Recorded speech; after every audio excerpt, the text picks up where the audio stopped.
പ്രിയപ്പെട്ട കുഞ്ഞുങ്ങളെ, നമ്മളിപ്പോൾ പഠിച്ചുകൊണ്ടിരിക്കുന്ന പാഠത്തിൻ്റെ പേരെന്താണ്? കവിതയുടെ പേരെന്താണ്? മഞ്ഞുതുള്ളി. ആരാണ് ഈ കവിത എഴുതിയത്? പ്രശസ്ത കവിയായ ഉള്ളൂർ എസ് പരമേശ്വര അയ്യരാണ് മഞ്ഞുതുള്ളി എന്ന ഈ കവിത എഴുതിയത്. അദ്ദേഹത്തിൻ്റെ കൃതികളെക്കുറിച്ചും അദ്ദേഹം എഴുതിയ മഞ്ഞുതുള്ളി എന്ന കവിതയുടെ ആദ്യ ഭാഗം നിങ്ങൾ പഠിച്ചു കഴിഞ്ഞിരിക്കുന്നു. നിങ്ങൾക്ക് ഇഷ്ടപ്പെട്ടോ? നന്നായി വായിച്ചോ? പഠിച്ചത്രയും ഭാഗം നന്നായി വായിച്ച് പഠിക്കണം. അപ്പോൾ മഞ്ഞുതുള്ളി ഉള്ളൂർ എസ് പരമേശ്വരയ്യർ എഴുതിയ കവിതയാണ്. കവിതയുടെ ആദ്യ ഭാഗം നമ്മൾ പഠിച്ചു കഴിഞ്ഞു. ഇനി നമ്മൾക്ക് രണ്ടാമത്തെ ഭാഗമാണ് പഠിക്കാനുള്ളത്. ആദ്യത്തെ ഭാഗത്ത് എന്തായിരുന്നു കവി പറയുന്നത്? മഞ്ഞുതുള്ളിയോട് നമ്മളെയൊക്കെ വിട്ട് ഈ ഭൂമിയിൽ നിന്ന് സ്വർഗത്തിലേക്ക് പോകരുതേ, നിൻ്റെ ഭംഗി ഞങ്ങൾ ആസ്വദിച്ചു കൊണ്ടിരിക്കുകയാണ് എന്നൊക്കെ പറഞ്ഞുകൊണ്ടിരിക്കുന്ന ഭാഗമാണ് നമ്മൾ പഠിച്ചത്.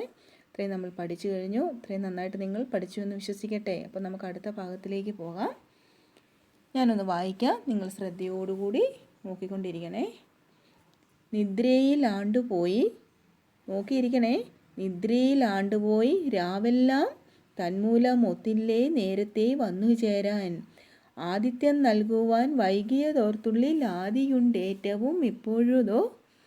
ആഗതർ ഞങ്ങളോ അർഘ്യങ്ങൾ നിങ്ങളായി ആതിഥേയങ്ങളായി പുല്ലും പൂവും ചൂഴവേ നിങ്ങൾ തൻ സ്വച്ഛമാ മെയ്യൊളി 7 നിറങ്ങളിൽ വീശിടുന്നു. ഈ നറുമുത്തുകൾ ഏതൊരു ദേവത വാനിൽ നിന്നിങ്ങനെ വാരിത്തൂകി. ഈ മഞ്ജുഭൂഷകൾ ഏതൊരു പിൺമങ്ക ഭൂമിക്ക് പുത്തനായി കോർത്തു ചാർത്തി. കണ്ണിനാൽ ഈ നിധി കാണുവോർക്കെന്തിന് കിന്നരനാഥൻ ശുദ്രവിത്തം. ഒന്നുകൂടി നോക്കിക്കേ. കണ്ണിനാൽ ഈ നിധി കാണുവോർക്കെന്തിനു കിന്നരനാഥൻ ശുദ്രവിത്തം. നീ കവി എന്താണ് മഞ്ഞുതുള്ളിയോട് പറയുന്നത് നമുക്ക് ശ്രദ്ധിച്ചു നോക്കാം. ആദ്യത്തെ 4 വരികളൊന്ന് നോക്കിക്കേ. നിദ്രയിൽ ആണ്ടുപോയി രാവെല്ലാം തന്മൂലമൊത്തില്ല നേരത്തെ വന്നു ചേരാൻ. ആദിത്യം നൽകുവാൻ വൈകിയതോർത്തുള്ളിൽ ആദിയുണ്ടേറ്റം ഇപ്പോഴുതോ. എന്താണ് കവി പറയുന്നത്? രാത്രിയിൽ ഉറക്കത്തിൽ ലയിച്ചത് പോയ കൊണ്ടാണ് ഞങ്ങൾക്ക് നിന്നെ കാണാൻ നേരത്തെ എത്തിച്ചേരാൻ കഴിയാതിരുന്നത്. ഞങ്ങൾ നിന്നെ സ്വീകരിക്കാൻ വൈകിയെത്തിയതിൽ ഞങ്ങൾക്ക് അതിയായ വിഷമമുണ്ട്. അതിഥികളായ നിങ്ങളെ കാണുവാൻ ഞങ്ങൾ വരാനായിട്ട് ആതിഥേയരായ ഞങ്ങൾക്ക് കുറച്ച് താമസം വന്നു. മറ്റൊന്നും കൊണ്ടല്ല, ഞങ്ങളെല്ലാവരും രാത്രിയിൽ ഉറങ്ങിപ്പോയി. അതുകൊണ്ടാണ് നിങ്ങളെ സ്വീകരിക്കാനായിട്ട് ഞങ്ങൾക്ക് നേരത്തെ വരാൻ കഴിയാതിരുന്നത്. ഈ മഞ്ഞുതുള്ളിയെ കവി നമ്മളുടെ പ്രിയപ്പെട്ട ഒരു അതിഥിയായിട്ട് തന്നെയാണ് കരുതിയിരിക്കുന്നത്. സാധാരണ അതിഥികളൊക്കെ വീട്ടിലേക്ക് വരുമ്പോൾ നമ്മൾ അവരെ വളരെ സന്തോഷത്തോടുകൂടി ഇറങ്ങി ചേർന്ന് സ്വീകരിക്കും. അപ്പോഴാണ് വരുന്നവർക്ക് സന്തോഷമുണ്ടാകുന്നത്. അപ്പോൾ മഞ്ഞുതുള്ളിയെ സ്വീകരിക്കാൻ ഇവിടെ അല്പം താമസം നേരിട്ട് പോയി. അത് രാത്രിയിൽ എല്ലാവരും കിടന്ന് ഉറങ്ങിയത് കൊണ്ടാണ്. അതുകൊണ്ട് പറയുകയാണ്, ആദിത്യം നൽകുവാൻ വൈകിയതോർത്തുള്ളിൽ ആദിയുണ്ടേറ്റവും ഇപ്പോഴുതോ. ആഗതർ ഞങ്ങളായി അർഘ്യങ്ങൾ നിങ്ങളായി ആതിഥേയങ്ങളായി പുല്ലും പൂവും. കവി എന്താണ് പറയുന്നത്?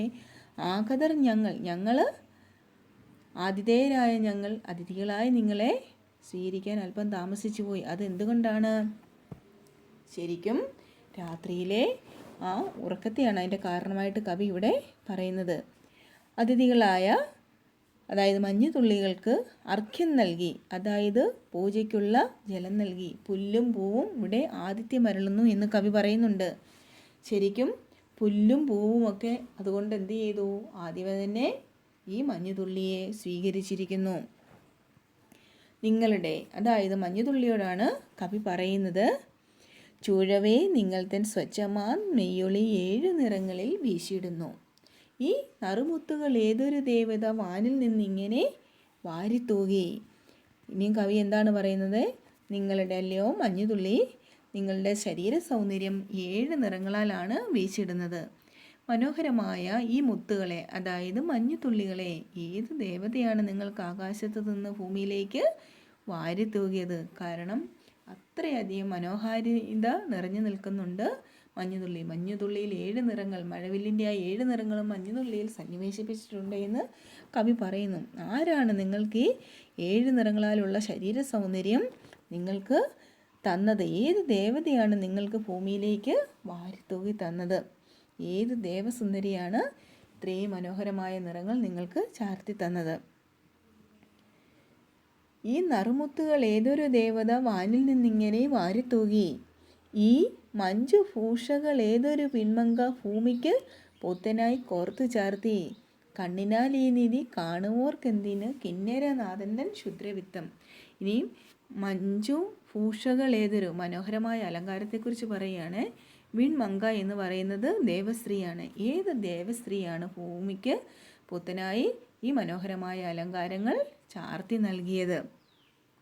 ഈ മനോഹരമായ അലങ്കാരങ്ങൾ കോർത്ത് ഭൂമിയിൽ പുതിയതായി ചാർത്തി തന്നത് ആരാണെന്ന് കവി ചോദിക്കുന്നു. അവസാനം ഇങ്ങനെ പറഞ്ഞുകൊണ്ടാണ് കവി അവസാനിപ്പിക്കുന്നത്. കണ്ണിനാൽ ഈ നിധി കാണുവോർക്കെന്തിന് കിന്നരനാഥൻ ശുദ്രവിത്തം. കണ്ണിനാൽ ഈ നിധി കാണുവോർക്കെന്തിനാണ് കിന്നരനാഥൻ ശുദ്രവിത്തം. ഇതാണ് ചോദിക്കുന്നത്. മഞ്ഞു തുള്ളിയാകുന്ന ഈ നിധി കാണുന്നവർക്ക് ദേവേന്ദ്രൻ്റെ പണവും ധനവുമൊക്കെ എന്തിനാണ്? ഈ മനോഹരമായ കാഴ്ച തന്നെ മതിയല്ലോ. അങ്ങനെ മഞ്ഞു തുള്ളിയോടുള്ള ചോദ്യം ആയിട്ടാണ് ഈ കവിത ആരംഭിക്കുന്നതും അവസാനിക്കുന്നതും. ഒരിക്കൽ കൂടി ഇന്നത്തെ ഭാഗത്തിൻ്റെ ആശയം ഞാൻ പറയാം, ശ്രദ്ധിച്ച് നോക്കിക്കോണേ. രാത്രിയിൽ ഉറക്കത്തിൽ ലയിച്ചു പോയത് കൊണ്ടാണ് ഞങ്ങൾക്ക് നേരത്തെ എത്തിച്ചേരാൻ കഴിയാതിരുന്നത്. എന്തിന്? മഞ്ഞുതുള്ളികളെ സ്വീകരിക്കാൻ. ഞങ്ങൾ അല്പം വൈകിയതിൽ ഞങ്ങൾക്ക് വിഷമമുണ്ട്.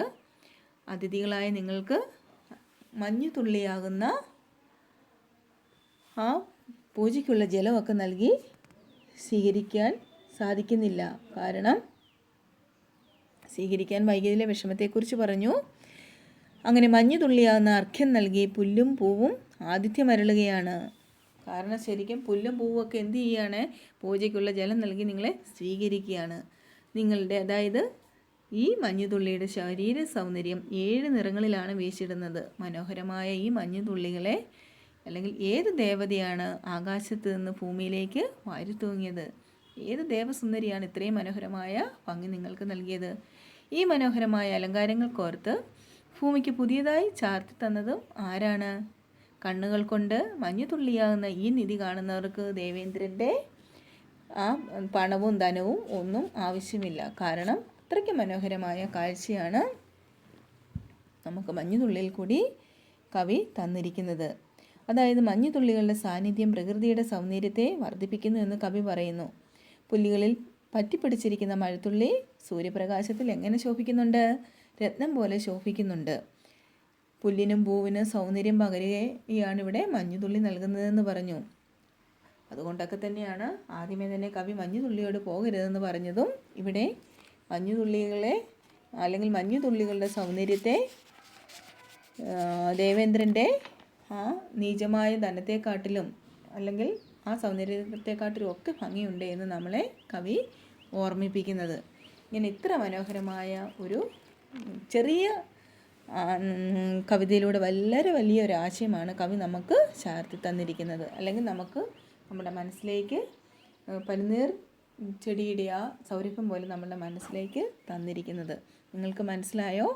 കവിത രണ്ട് ഭാഗവും നന്നായിട്ട് കേട്ട് കവിത നന്നായിട്ട് വായിച്ച് പഠിക്കണം. ഇനി പഠന പ്രവർത്തനങ്ങളൊക്കെ ആയിട്ട് നമുക്ക് അടുത്ത ഭാഗത്ത് കാണാം. നന്ദി.